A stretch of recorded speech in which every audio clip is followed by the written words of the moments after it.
Hello and welcome everybody. This is your host, Learbach, and you're just in time for a LEGO Bionicle MOC showcase.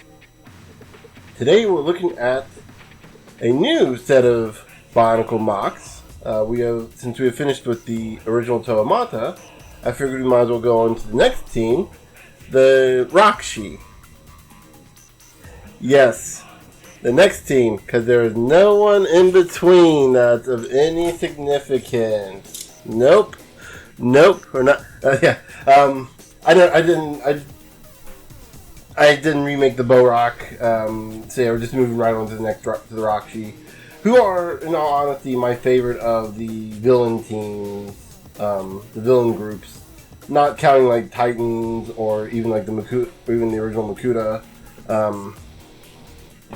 Yeah, they've always kind of like stuck with me for some reason. I always liked them. They're always kind of cool. But in this case, we're looking at Kerolok. And because this is the first of the series, I do have to give... we do have a bit of a thing to go through. We're going to go through the construction of this thing. But real quick, I do want to give credit where credit is due. Or at least try to anyway. I got inspired to build these Rahkshi from a... MOC I found online called the Rakshi Kurahk. I think that's how it's pronounced. The general design is basically the same as theirs. Actually, I think it might be almost exactly the same, if memory serves. The problem with giving credit to them is I cannot find its existence online at all anymore. For the past few weeks, I've been trying to find, typing in Rakshi MOC, looking on Google, all the stuff I could do, and it seems like they took that page off the face of the internet. So, unfortunately, whoever created it, I can't give them the credit. Otherwise, I would post them in there. Anyway, let's go over the design of the Rahkshi here. Much like with all my other designs, it's designed to be simple and easy to get into, like easy to build a bunch of them, which is partly why I like the design so much. As far as the basic designs, they can be split up into two parts, the upper body and the lower body. Upper body uses a Toa Inika body piece, or you could even use with a bit of editing, or a little bit of editing and fidgeting, you can use the Paraka bodies. There you go, I was clicking on the name there for a second. CCBS for the arms, very simple. And CCBS for the, sort of for the legs, we'll get into that. For the body, they typically use one of, let me grab the actual, there we go. Pull it out, there you go. Use one of these, these weird connector pieces. I do not know what this piece is called. It's got a kind of complicated name. You just kind of slip it right in there, and then connect it with some Borak eyepieces. In this case, we used blue for him because it kind of fits, the light blue kind of fits well with the white aspect of the Rahkshi. You use, I believe this is a Vaki torso piece. Let me take them off and actually finish. A Vaki torso piece. A Rakshi torso, I guess you could call it, Rakshi body, and then you use the CCBS double connector leg and a little tension extender joint piece, Rakshi style legs, and then Rakshi style feet. You can change the legs and the feet out for other compatible pieces, and got a piece of his weapon fell off there. But yeah. As for Kerolok, I do feel like I should go into a bit of a backstory with this, because Kerolok is one of my original MOCs. I have 3 of them. Oddly enough, Kerolok was the last one I developed. I developed the 2 others first. We just happened to go in with this, I guess, in reverse order, I think.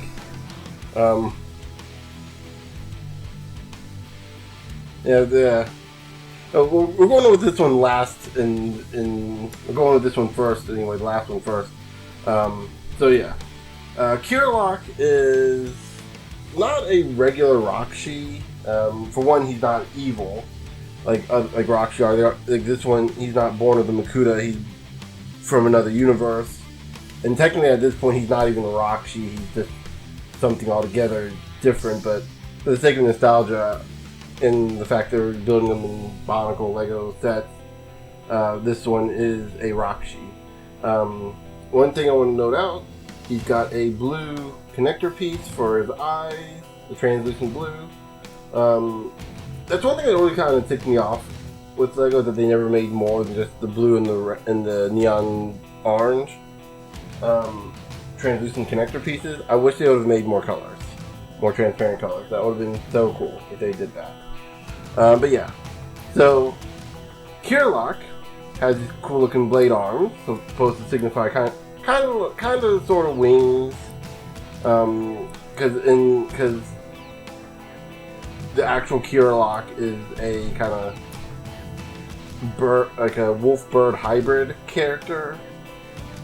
So he has like these kind of wings, but they're also like functioning like organic weapons. Like the more I start thinking about this, I'm getting really into. It's getting like really complicated with that, with trying to explain the character, like the story. The story that I made when I was like 14. But yeah, so anyway, let's go ahead and get into his weapons. Kerolok has a special weapon, a special pistol that was, I'm just going to go ahead and say it, it's 100% inspired from the game Control. I even call it the service weapon, because this is supposed to be a weapon that can change its shape to fit its needs. This is an energy blaster, uses his own energy, and it can, like I said, change forms. So that's what these little pieces back here are for. We can change from the standard bolt pistol, I guess you can call it.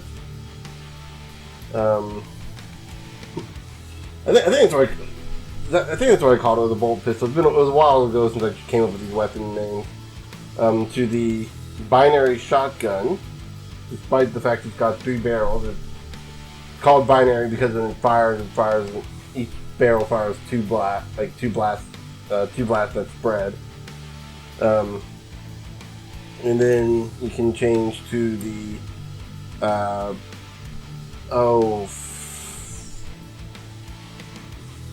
sniper spike.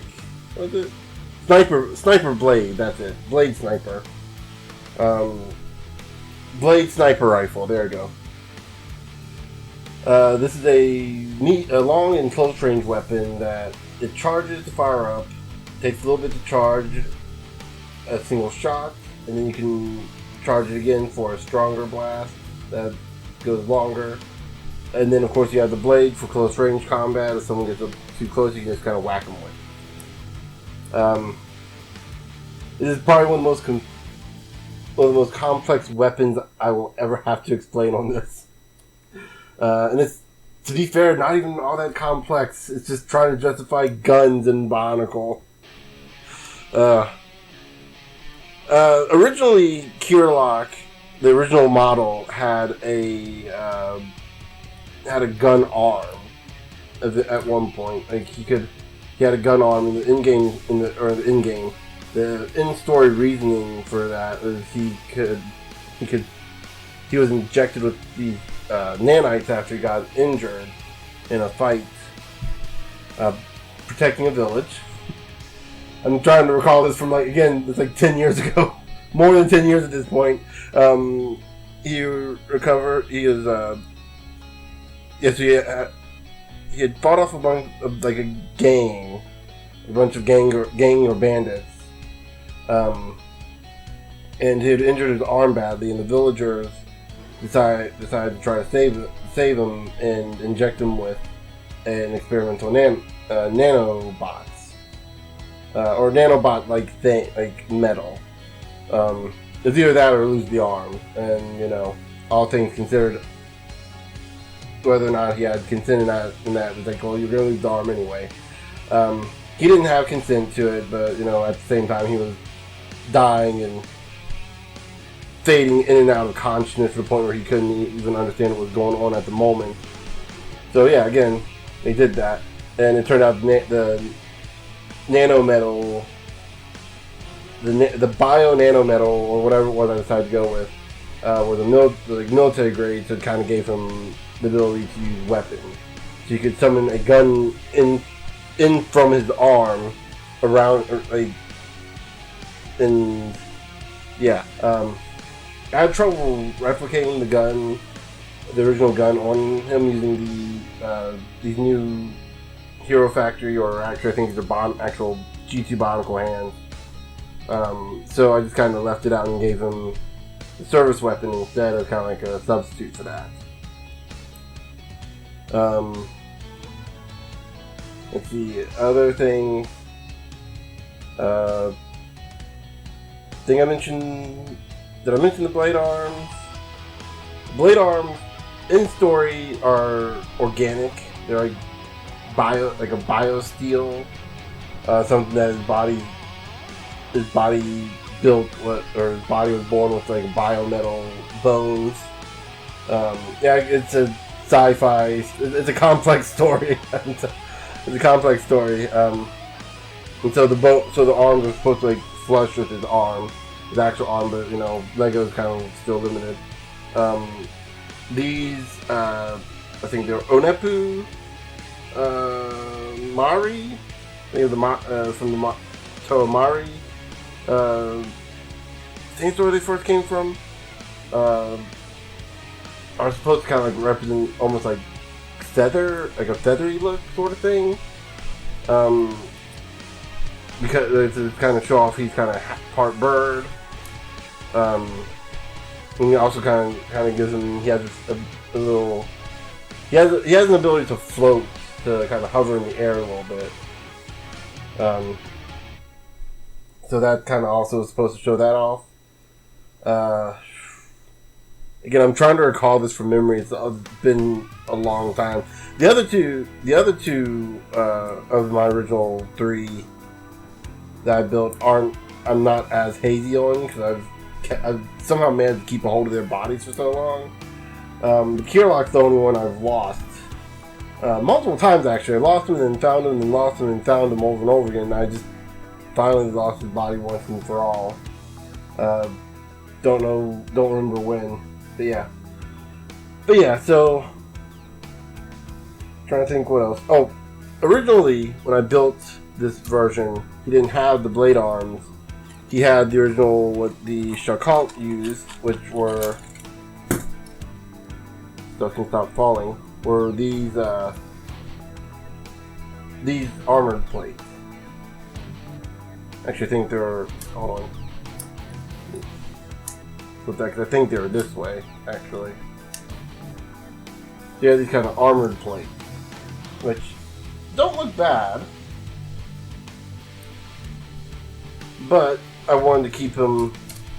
I wanted to give him his original weapon, or his original body, his original stuff, because you know it's Kerolok. This is one of my guys I created myself, even if the name is pretty close to the original. That's kind of how I got around things. I twisted the names a bit. I mutated the names until they were almost unrecognizable, but still recognizable enough. Yeah, I'm sad to say I am still not that original still. I still do that same thing nowadays, only I tend to twist the names up a little more when I come up with things. But yeah. So that was Kerolok.